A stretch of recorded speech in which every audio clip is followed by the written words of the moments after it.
తెనుగోళ్ళు ఇచ్చిన శిల్పక పండ్లు తేనె మామిడి పండ్లు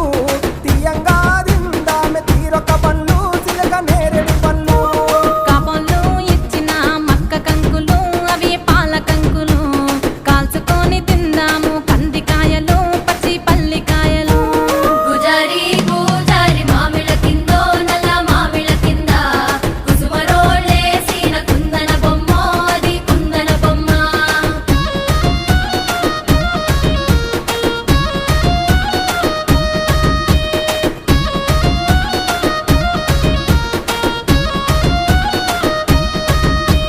బెస్తోలు వేసిన పచ్చి చేపలు అవి